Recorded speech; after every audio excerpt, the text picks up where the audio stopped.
ஐந்து கரத்தனை யானை முகத்தினை இந்தின் இளம்பிறை போலும் எயிற்றினை நந்தி மகந்தனை ஞானக் கொழுந்தினை புந்தியில் வைத்தடி போற்றுகின்றேனே. யூனிவர்ஸ் ஆஸ்ட்ரோ சேனல் நேயர்கள் அனைவருக்கும் ஆனந்த வணக்கம். விரதம் இருக்கிறத பற்றி அன்பர் ஒருத்தர் கேட்டிருந்தாரு.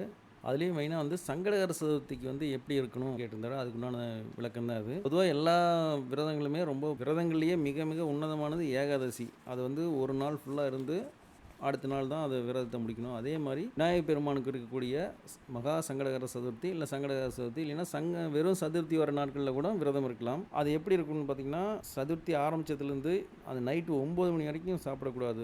21 முறை ஓம் நமோ ஹேரம்ப மதமோதித மம சங்கடம் நிவாராய நிவாராய அப்படிங்கிற மந்திரத்தை ஒரு 21 முறை பாராயணம் பண்ணிட்டு 21 முறை விழுந்து வழங்கிட்டு 2 தேங்காய் 5 பழம் 21 கொழுக்கட்டை நிவேதனம் செஞ்சு அதுக்கப்புறம் சந்திர பகவானை போய் கும்பிட்டு மறுபடியும் விநாயகர் கும்பிட்டு அதுக்கப்புறம் தான் சாப்பிடணும். உங்களுக்கு ஏதாவது ரொம்ப சிரமம் இருக்குது, வாழ்க்கையில் சிரமமாக போயிட்டு இருக்குது, ரொம்ப கஷ்டமாக இருக்குது அப்படிங்கிற நினைக்கும் போதெல்லாம் இந்த விரதத்தை ஸ்டிக்காக அப்படியே மாறும். அதில் சங்கடகர சதுர்த்தி பார்த்தீங்கன்னா வைகாசி மாதம் 21ஆம் தேதி 4/6/2026 வியாழக்கிழமை வருது. இப்போ நார்மல் சதுர்த்தின்னு பார்த்தீங்கன்னா வைகாசி மாதம் 6ஆம் தேதி 20/5/2026 புதன்கிழமை வருது. உங்களுக்கு பிடிச்ச கிழமையில விரதங்கள் இருங்க.